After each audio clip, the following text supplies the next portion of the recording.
Hello, everyone. Welcome to the final session of the day. If you're just joining us, my name is Camille Bignani, and I'm the UX designer and developer at STRT, and I'm hosting the roundtable. So we're very excited about our final session for the day because we have some student perspectives.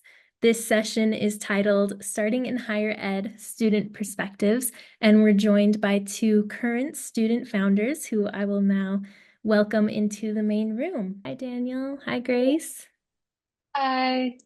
Thanks for joining us. I'm going to introduce you both and then give you some time to talk about your company. Excellent. Great. So Grace Fong is a student at Syracuse University's College of Arts and Sciences. She is an English and political science major. In 2020, she founded Step by Step Tutoring, a 501c3 nonprofit organization that provides academic tutoring services to economically disadvantaged elementary school-age children in the greater New York area. Grace is currently studying abroad and joining us from Birmingham, UK. Welcome, Grace. We'd love to hear more about step-by-step tutoring. Hi, thank you, Camille, for that introduction. My name is Grace. I'm the founder of Step by Step Tutoring. I started it in 2020. It was kind of a passion project because once COVID hit, all the clubs shut down. My school basically shut down. So I had nothing really to do. And I noticed this really big problem in Long Island where a lot of the more wealthy students and families had a lot of extra tutoring sessions to help them keep up with the schoolwork. But obviously, that's a huge dichotomy between the students on some students in Long Island and students in the New York City area. So I started this nonprofit to basically help close that gap, especially because education is so important in early ages. So our nonprofit gives volunteer hours or internship hours to students who want to tutor children from families with who are economically disadvantaged for free. That's great, and thank you for taking the time to meet us when you're across the pond. And now I will introduce Daniel Berlin. Daniel is a junior at Babson College studying entrepreneurship and the founder of Dirty Gut, chocolate packed with gut-boosting pre, post, pro, and postbiotics. He is currently the president of Babson College's student-run entrepreneurial living learning community, eTower. His interest in entrepreneurship began at an early age, combining his passion for health and wellness with innovation in the consumer packaged goods industry. Daniel, tell us more about Dirty Gut. Yes, well, thank you for the introduction, Camille. So my name is Dan Berlin. My whole journey into the whole health and wellness space started about 7 years ago. I used to be very overweight when I was younger. And one summer, I decided I wanted to change, and I lost 40 pounds. And after that, it set me on this whole journey of discovering the importance of health and wellness. And then ultimately, 6 months ago, that led me to creating Dirty Gut, which is a line of chocolates made with prebiotics, probiotics, postbiotics, designed to be a really healthy treat, but also something that you feel like you're indulging in. So still a sweet treat. It's launching in a few short months, and I'm sure we'll talk about that and eTower a bit more in the conversation. But for having me, and I'm excited to be here. Of course, yes. Thank you both. It sounds like you've both found this problem solution space, and that's just amazing. And we're happy to kick off the Q&A now. So as two student founders, how big of a role has community played in your journey as a student founder? And we'll start with Daniel. Yeah, so I actually came to Babson to join eTower. I was kind of one of those typical entrepreneurship kids. I applied to UPenn, early decision. And as soon as I got that rejection, I immediately went back online and searched up the best entrepreneurship schools and found Babson. And ultimately, when it came down to deciding between there and a few other schools, I discovered eTower. And that's what really drew me to Babson in the first place. So being at school, I think you get a lot of value from the classes somewhat. But what really has been the biggest thing for me is joining eTower. I joined my freshman year. I went to the very first eTower event the first week of school. You know, I haven't missed one since. And it's just been incredibly impactful, not only in terms of growing and helping my business. I was kind of in a previous thing before Dirty Gut. But also just having community and like a support network at college of people with like-minded goals and ideas, because sometimes it's tough. You have really good friends, but they might be going into software engineering. And when I have a friend who has a similar goal of being a successful entrepreneur or running this business, we can bounce a lot more ideas off each other and talk about struggles and like relate to each other. So there's been so many just very beneficial aspects, whether it's from the support or the education standpoint. You know, we bring in speakers with eTower. I get to talk to my peers. There's just so many beneficial aspects of being in a creator community like this. And I can't imagine being at Babson and not being in eTower. Definitely. And would you mind describing eTower for those who might not be familiar with it? Yeah, so eTower is basically Babson's live-in student entrepreneurship incubator.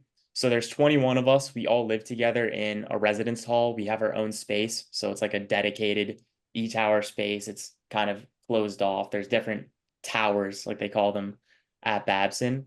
But it's been in existence for about 23 years now. And it's the longest running living learning community on campus. Amazing. Thank you. And Grace, I know you started working on this back in 2020. How big has of a role has community played in your journey as a student founder? I'd say it's huge. Community is basically what drives passion and what drives people to create things. So I'd say it played a huge role in like just supporting me, keeping like my passion driven and like fostering like everything that like step-by-step tutoring has come to achieve. So I'd say like the community just from around me, like from my friends, my family, people also who are interested in education and education policy and like closing that education gap. I would say like a huge part to like everybody who was around me and like encouraging me to pursue this.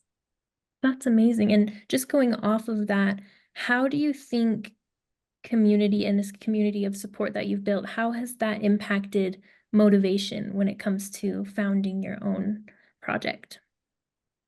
I'd say it definitely impacts your motivation because um the people around you motivate you. I think like my passion for education was created and like curated by the people around me, by my teachers, by like the community in my school. And they taught me like what education was and how important it is for people to learn and just to like enjoy learning as well.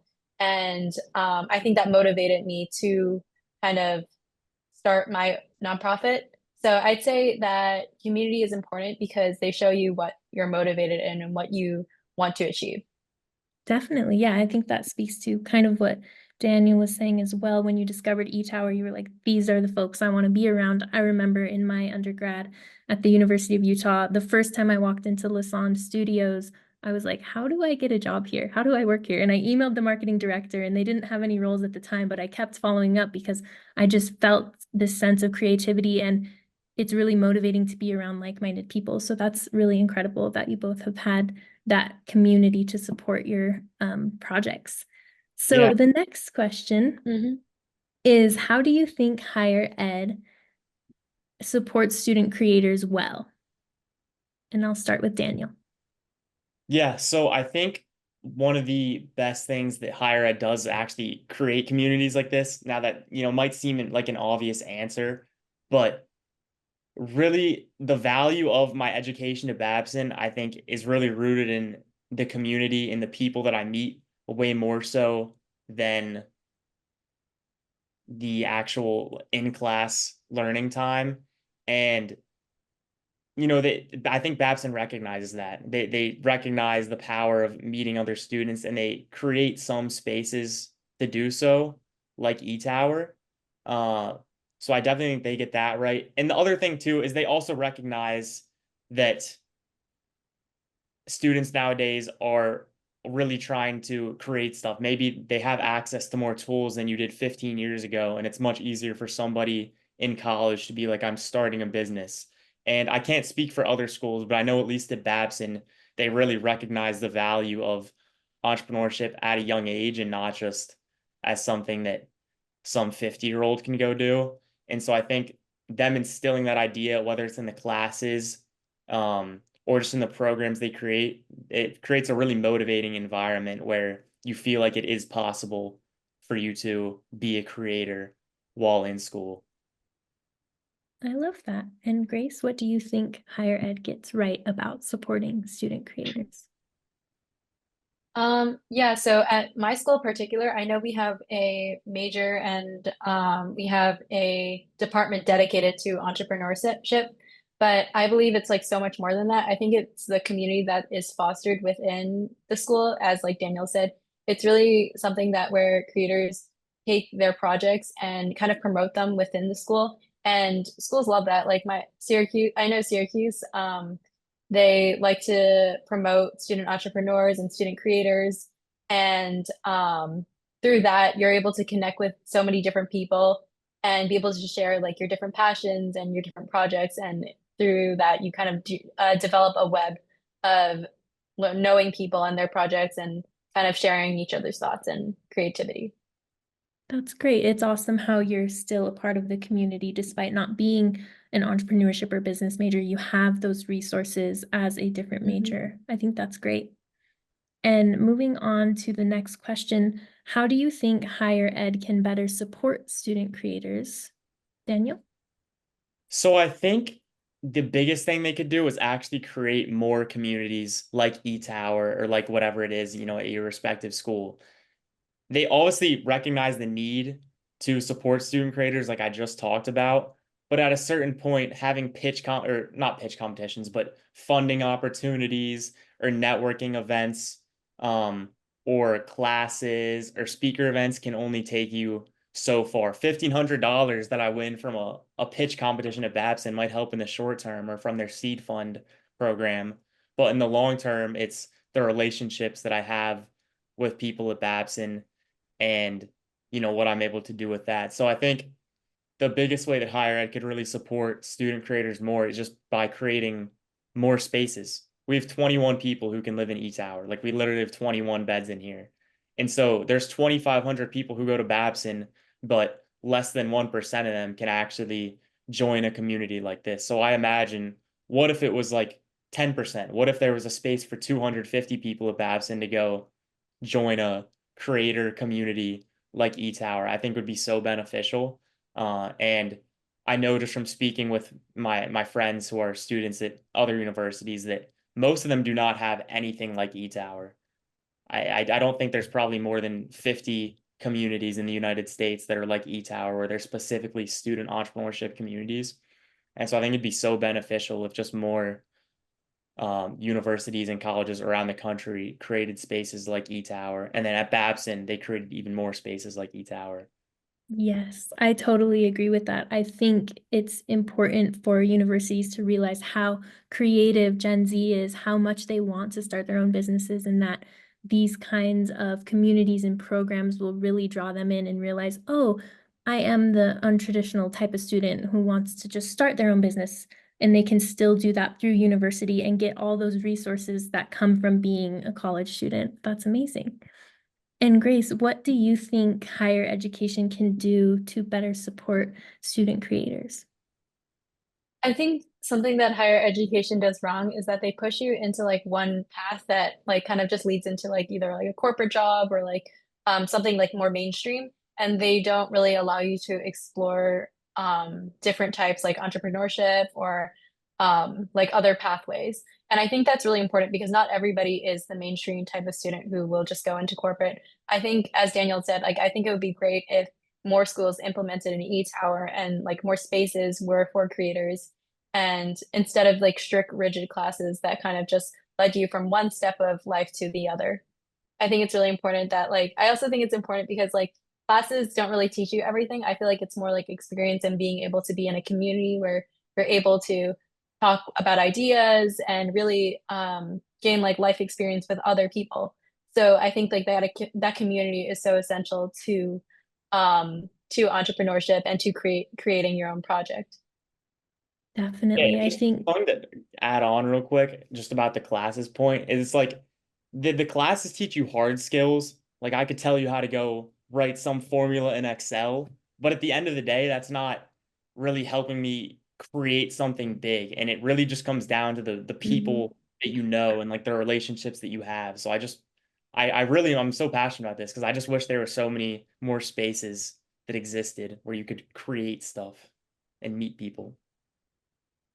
Definitely. I think entrepreneurship itself is an untraditional path, and college is historically very, Grace, as you mentioned, like one path. And I think being able to cater to the entrepreneurial mindset and more creative routes would be amazing. And I think students would really appreciate that across all colleges.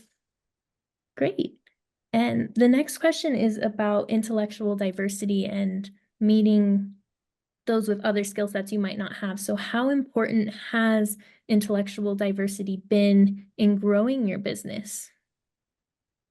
It's incredibly important. So just to give a little story. So previously, before Dirty Gut, I was working on something else in a similar space, so in kind of like the health wellness supplement space. And my whole skill set is, I would say, very oriented around operations and logistics and all that type of stuff, but I don't think super creatively.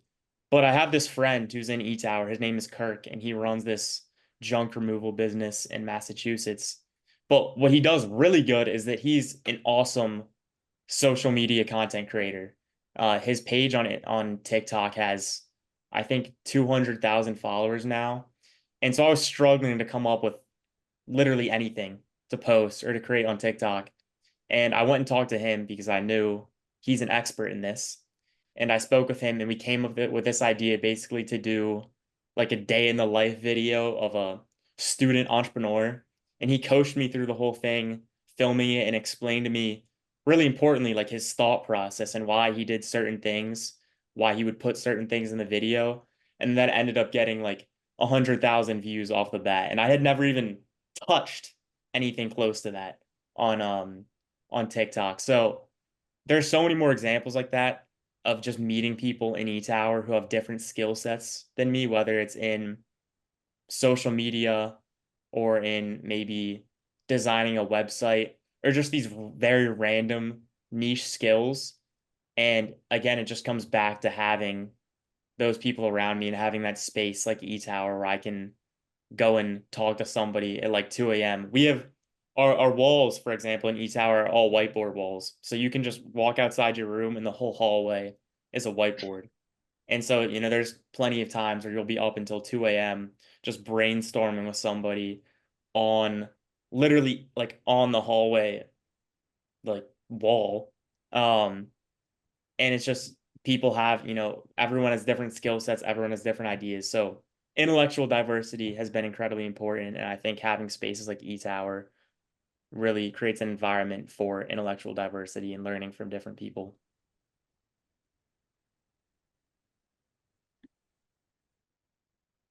Yeah, I'd say intellectual diversity is something that's like crucial to the creating your to being an entrepreneur because it's like most people feel like they know a lot of things or know how to do things their own way. But I think it's important to incorporate other people's views as well, because other people can have little views that basically change your entire company or business.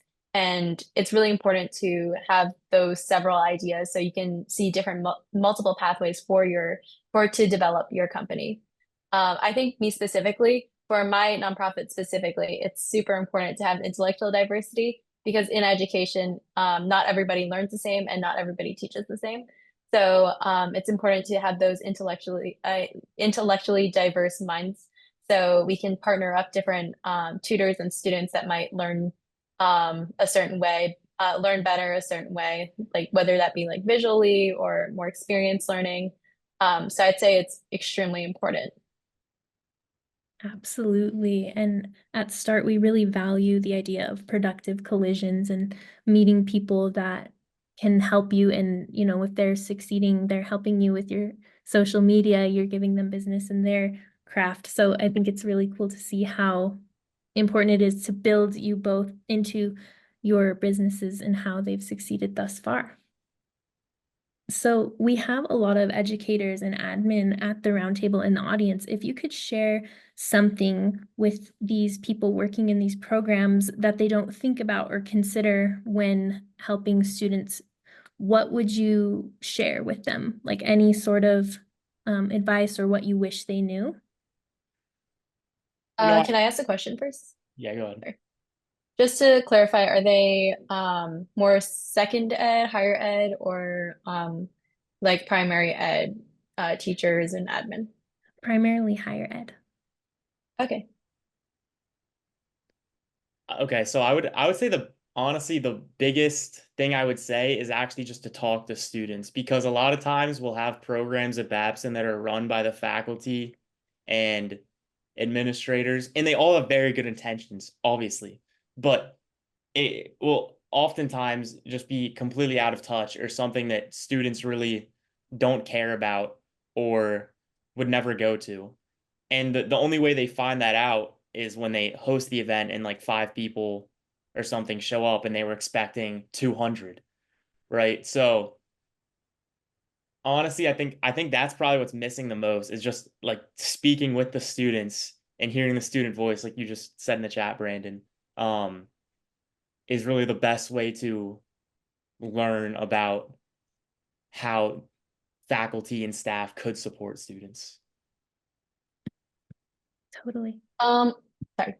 I'd say basically keeping up with trends and different forms of technology and social media.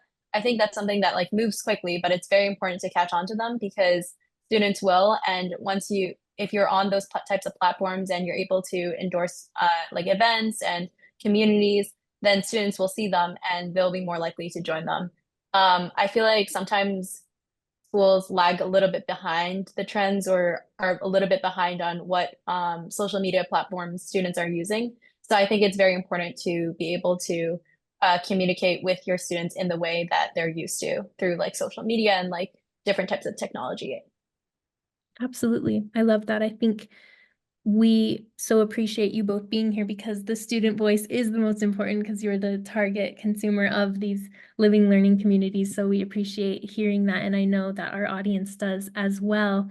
Talking a little bit more about technology, how has AI changed your experience as a student founder? If you've used it, if it's been helpful in any way, Daniel? Yeah, I literally use AI every day. I'm a very proud ChatGPT Premium subscriber. It's I really almost just use it as like an assistant. It allows me to think of ideas or organize my ideas so much quicker because I don't have a co-founder. I don't have anybody I work with right now. So if I'm struggling to think through something, I'll ask ChatGPT. What I do a lot is I will be like, I'm just gonna give you a very long stream of words, and I just want you to organize this into like a cohesive idea. So I'll just speak for like 5 minutes into ChatGPT, and then we'll turn it into something. And I'm like, okay, that's actually what I meant, but I just couldn't put it into words. Or it's like I'm trying to build some model of something, and I'll just explain it for a few minutes into ChatGPT, and it'll do it. So AI has been so helpful, and people in eTower use all different kinds of AI. Like obviously ChatGPT is the big one, but people, there's like an AI to create your own a pitch deck, or to write emails for you, or to do copywriting, all these very specific niche things. And it's incredibly helpful. I can't imagine not having AI now. It saves me so much time. And maybe not even saves time, but I think it basically just acts as like a second person that I don't have that's free, or $20 a month because I'm paying ChatGPT. But like it's just incredibly helpful to have, and it's for bouncing ideas off of and just coming up with literally anything. Totally. How about you, Grace? I think one thing that people don't really notice is that AI is kind of all around us. And I think in that sense, like AI has definitely helped me. Like Daniel said ChatGPT, and that one's definitely very helpful. I feel like bouncing off ideas and just being able to organize things, it's very helpful to really see my ideas in like a bulleted form and very neatly laid out. I think another one is obviously Zoom has AI implemented into its platform. And I think that itself is very important, especially since my nonprofit specifically is developed through Zoom, and being able to have tutoring sessions over Zoom. So it's easier for the student and for the tutor. So in that sense, AI has been extremely helpful in its platform, and just like bouncing off ideas as well. Yes, I love how differently you're both using it. I love the analogy of it being an assistant.